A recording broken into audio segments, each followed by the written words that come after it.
Good day, and thank you for tuning in 3D, the Daily Divine Direction broadcast. For all of our new listeners and viewers who are tuning in for the very first time, I'm Pastor Pope, and thank you for allowing us to come into your viewing environment. We are here with you every Monday through Friday from 12:30 p.m. until 1 p.m. Eastern Daylight Time, scheduling permitted, to address whatever topics you might like to discuss, whatever issues of life you find challenging or that you find difficult to navigate. 3D, the Daily Divine Direction broadcast, is brought to you by Fiji Water, Earth's finest water. You may already know that Fiji water comes from Fiji. However, did you know that it is created by nature?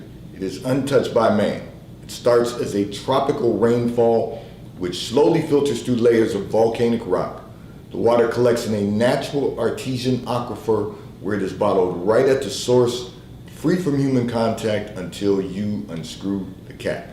Fiji Water, Earth's finest water, will be delivered right to your front door when you subscribe for delivery and save money at FijiWater.com. This is Earth's finest water. And to all of our listeners and viewers who continue giving on the Give segment of our app at New Life-Delaware, and those of you that have made a weekly or monthly commitment to support the broadcast, we thank you for your support and your commitment as we fulfill our commitment to God to be here to address whatever topics you might like to discuss, whatever issues of life you find challenging or that you find difficult to navigate. You can call or text on the T-Mobile call or text line every single day to discuss careers. You can discuss finances, entrepreneurship. You can discuss marriage, raising children, blending families. You can discuss dating and relationships. Whatever's in your heart, whatever's on your mind, God is concerned about that which concerns you. So you may call every day now on the T-Mobile call or text line at 267-992-1424. I'm going to address a communication that came in from one of our listeners and viewers who indicated that your life has been a whirlwind for the past 2 years.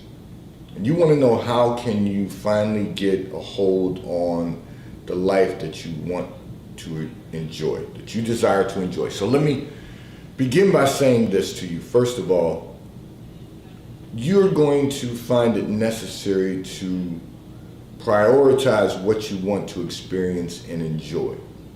So I'm going to walk you through this patiently because I want to make certain that we don't miss this. And this is a great communication to be able to impact the lives of all of our listeners and viewers. So, we are all aware that we're in the midst of a pandemic, and I'm going to be addressing that throughout the broadcast today because I've seen so many communications that have come in regarding the challenges that we face during this pandemic. But in your case, you said it's been for the last 2 years. So it hasn't been just this year, it's been the year before also. And that's the reason I started by saying you've got to prioritize what you want to experience and enjoy.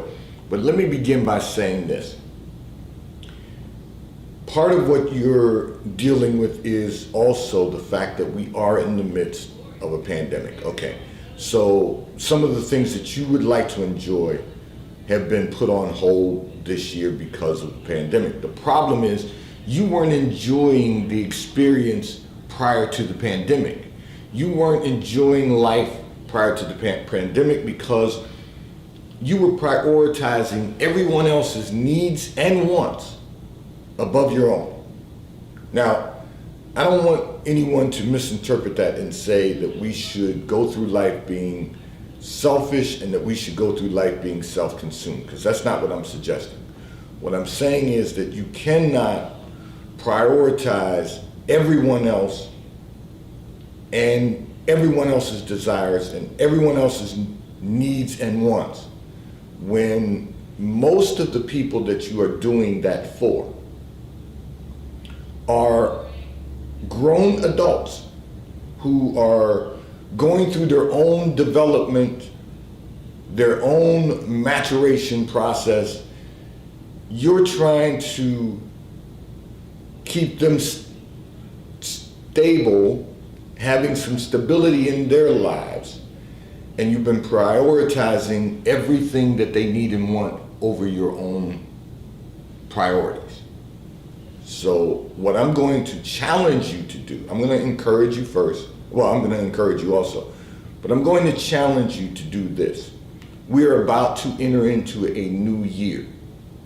Everything can be new. And this is for all of us. We're going to come out of the pandemic.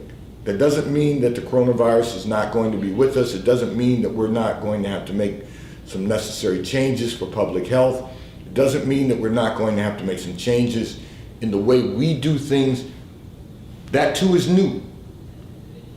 But we're entering into a new year. And what I like to remind everyone is that every year is a new year. There are new things that we can do to experience and enjoy life in a much greater way. So what I'm going to ask you to do is what God revealed to me, because this is something you have not done. And that is list your priorities. List the things that you want to experience and enjoy. You want to enjoy and experience in the coming year. And prioritize them. List them out according to their level of importance. And then what I'm going to encourage you to do is don't put anyone else's needs, wants, or what they perceive to be a priority in between each of your priorities. Don't do that the entire year. You're going to see that you will have a whole new outlook by the end of 2021. You will see that life will be so much better by the end of 2021 when you do life that way, when you live life that way. And I'm not suggesting that you should be selfish, and I'm not suggesting that you should be self-consumed. I think what you're going to, well, I don't think, God has shown me that secret place of your life. What you need most of all, and most importantly, is to listen to others when they have challenges. However, don't feel the necessity to act. Don't feel the necessity to get involved in what God is doing in someone else's life. Now, that's going to be a challenge for you in itself. However, I'm going to challenge you to do that. And what that means is you're not being selfish. It's not like you're going to let anyone else who are your loved ones go hungry. It's not like you're going to say to them, I've cut you off, I've exiled you from my life. What I'm suggesting is you listen to the challenges, encourage them, and inspire them. Don't support. You've got to learn, and when I say don't support, meaning the reason I say that to you is because what you've been doing is you've been listening, you've been encouraging, you've been inspiring, and then you find it necessary to support. And I'm really recommending to you that you're going to have a better quality of life when you are not adding to the equation of supporting others while they're going through their challenges of life. You've got to allow people to go through their challenges so that they will have a better relationship with the Lord, or so that they will develop a relationship with the Lord. And I don't just mean knowing who Jesus is. I'm talking about them having a better quality of life by having a real relationship with the Lord. That doesn't imply that, challenges won't occur. What that implies is that we have to learn that our responsibility is to encourage, inspire, and listen. Just listen. Just be someone that they can turn to as a sounding board, and not someone they can turn to address every challenge that they face in life. And then what you're going to have to do is you're going to really have to prioritize what you want to experience and what you want to enjoy in the coming year. If you do that, you're going to find that you will have a better quality of life, and that the people that you have been supporting, and I don't mean just encouraging and inspiring, I'm talking about supporting, you will find that they will either develop a better quality of life in the coming year, or they're going to continue doing what they've always done and getting the same results, which is still going to require them to seek God's face, still going to require them to develop a relationship with the Lord, because then they don't have a codependent. They don't have someone that is going to support their every whim, their every need, their every want. Let me break this down for all of our listeners and viewers before I move on also. Needs are food, clothing, and shelter. Those are needs. If you do not see someone hungry, naked, or homeless, they're not in need. Everything else is in want. Everything else is a want. Think about this. Hungry, naked, or homeless. Those are the three things that are absolutely a need. We're not going to see anybody homeless. We're not going to see anyone hungry. We're not going to see anyone naked. And when I say that, meaning those that are in our immediate family and our immediate loved ones. And the reason is because when you bring outside people outside of that into your space, your life, then there's other challenges that come with that. And you're not a social service agency, so you're not equipped to handle that. But hungry, homeless, and naked in our own families, with our loved ones, we're not trying to see that. That doesn't mean you have to get them an apartment. That doesn't mean you have to buy them a house. It doesn't mean you have to do anything other than make certain that they have a place to lay their head at night, that they have food to eat, and that they are not naked, that there's clothes on their back. Aside from that, everything else is a want. So we have to be real careful how we interfere with what God is doing in somebody else's life. And now it's time for you to focus on prioritizing the things you want to experience and that you want to enjoy. Because the blessings and benefits that God has given to you are for you to experience and enjoy. This segment of the broadcast is brought to you by T-Mobile, America's largest nationwide 5G provider at no extra charge. So if you are not currently a T-Mobile customer, you may call or text on the T-Mobile call or text line. We will move you over into our queue so that you can become a T-Mobile customer and experience America's largest nationwide 5G provider at no extra charge.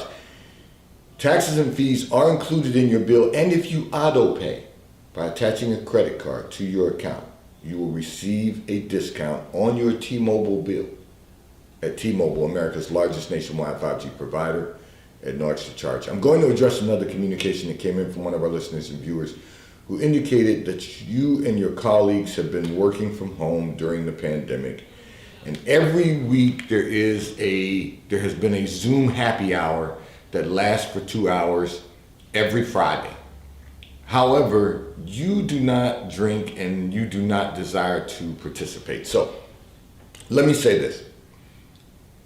One of the things that companies are doing, trying to keep everyone connected, is they are having Zoom happy hours. They are having Zoom events for the employees to interact.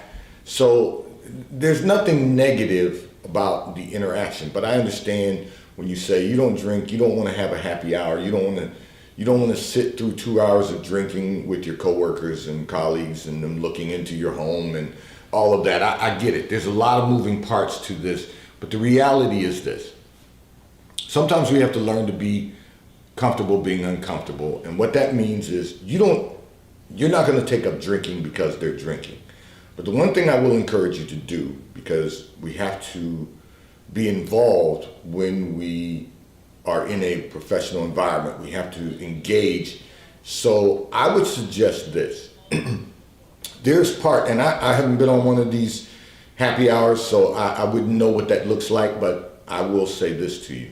God allowed me to see in that secret place of your life. I've been able to look into the Zoom happy hours that you've been having, and there is a place in every one of those. There's a place, a point in time when it stops being about business and it starts being about personal exchanges and so forth. So I would recommend that you sit in only for the part that is about business. Now that is always very early in the Zoom happy hour. That's about the first hour. The second hour is generally about people having personal conversations about the things they like, the things they don't like. You know, you don't need to sit in for that. So what I would recommend to you is that whatever it is that you need to do in the evenings, for example, if you're taking courses on Coursera, so I like to take courses on Coursera. If you're taking a course on Coursera, I would suggest that whatever it is, whatever that course may be, that you tell everyone when that first hour of business is discussed. At the end of that first hour, excuse yourself because you have a course that you're taking through Coursera, for example.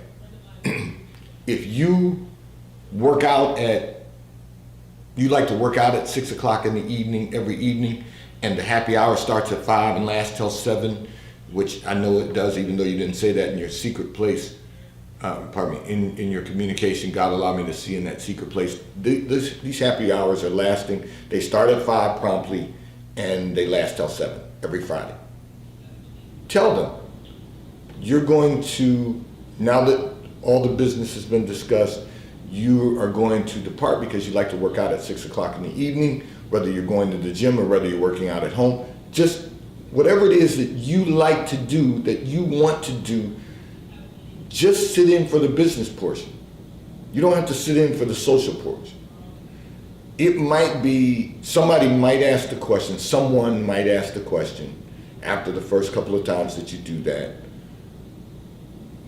But after a bit of them seeing you do this, and for however long we're still working from home, them seeing you depart at 6 o'clock, they're going to expect you to depart at 6 o'clock, so that it won't be an issue anymore. And you're not going to be missing anything because the business is usually wrapped up by 6 o'clock. Now, here's the other key.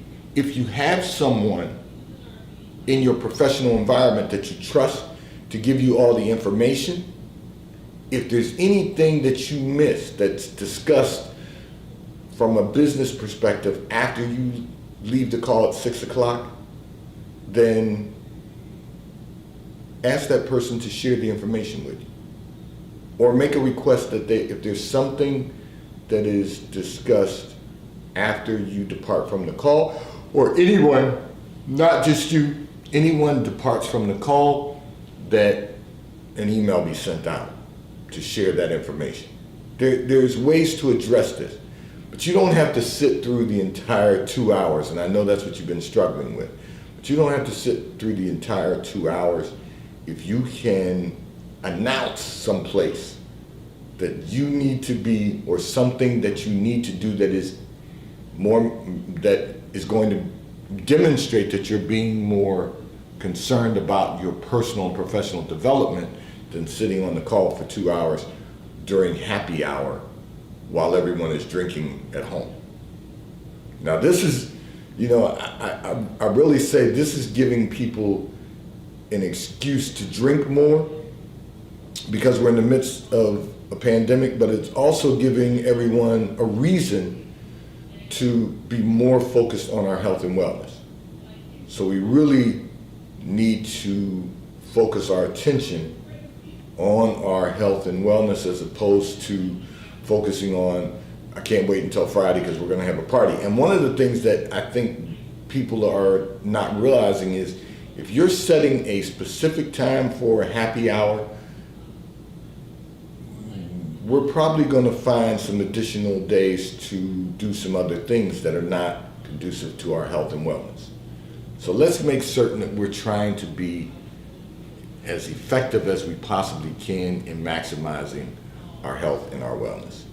This segment of the broadcast is brought to you by Charles Terrett, located in London, the UK. They also have stores in New York, Chicago, Washington, D.C., and at the King of Prussia Mall in Pennsylvania. In King of Prussia, Pennsylvania. So if you're in any of those areas, check for their store hours at ctshirts.com and stop in at the retail stores. They have everything that a man could possibly need: shirts for men, ties for men, suits for men, and accessories.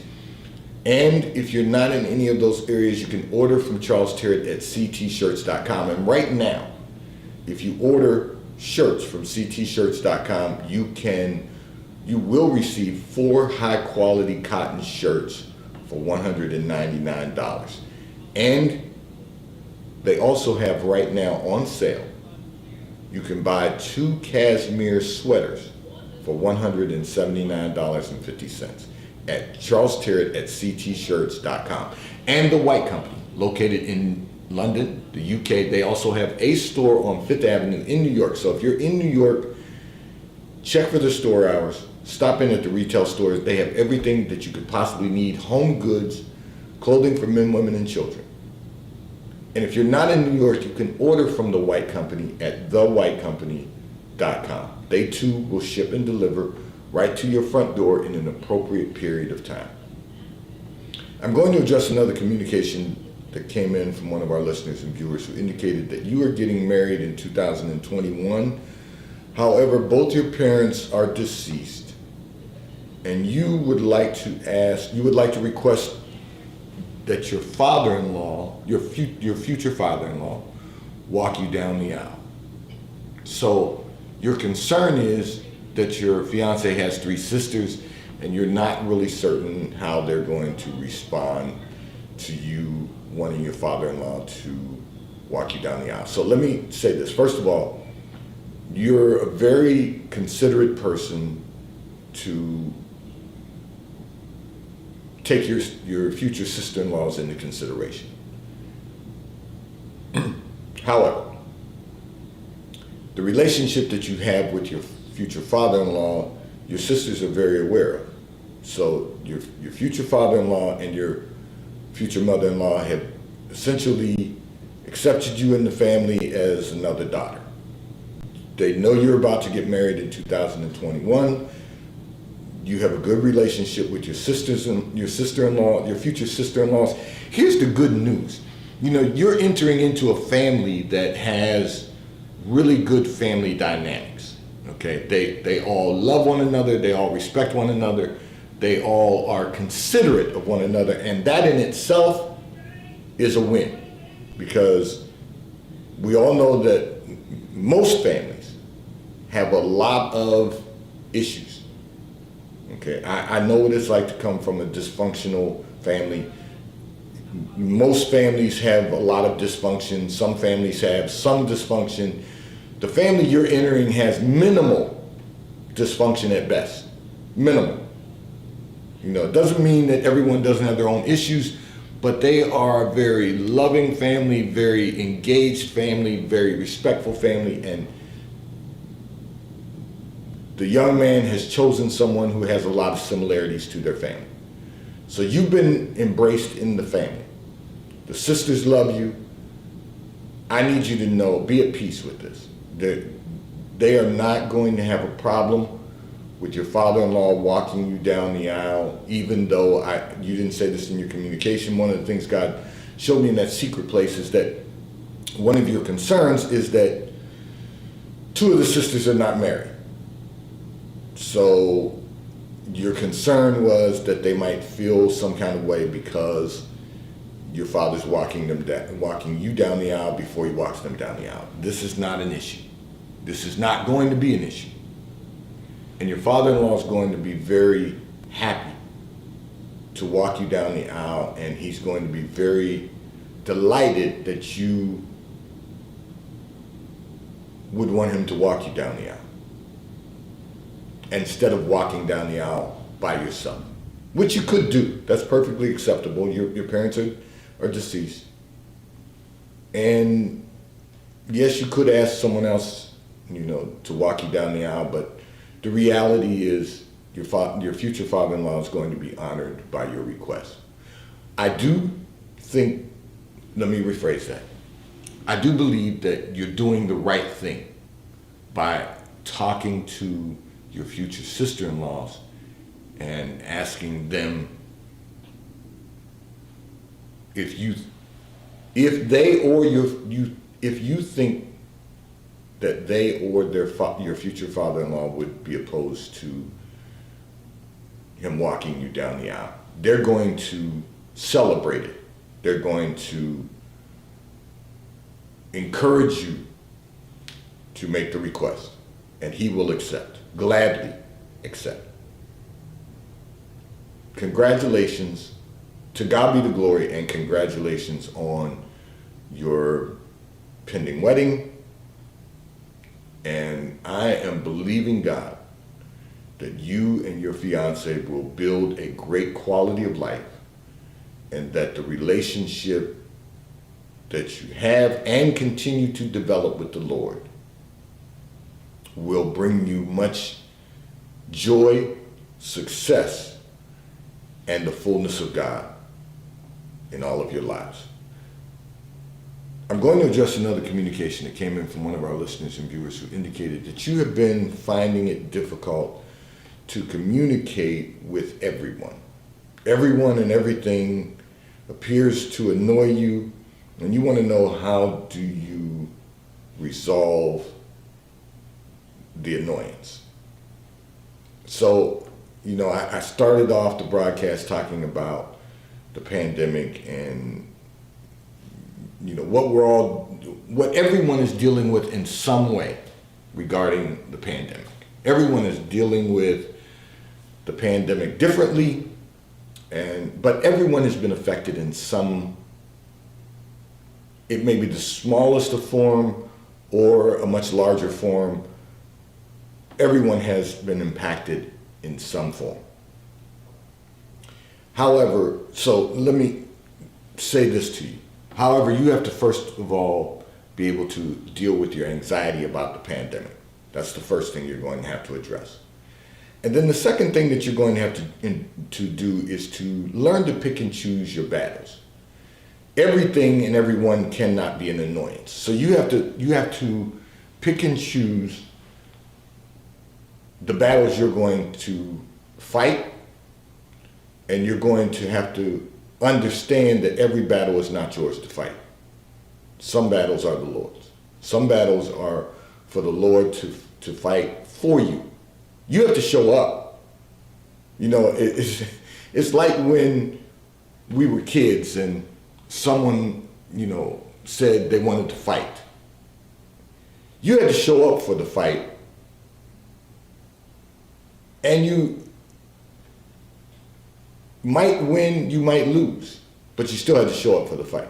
The good news is that if you have a battle that needs to be fought and you turn it over and surrender it to the Lord, He'll fight the battle for you. You just show up and watch the battle. And and what I mean by that is, don't feel that you have to be heard all the time. That's a problem in our society today, is that there are some things we don't need to say. There are some things that we are better off deciding that I'm just not going to say what's going through my mind right at this moment. And what does that really mean? It means that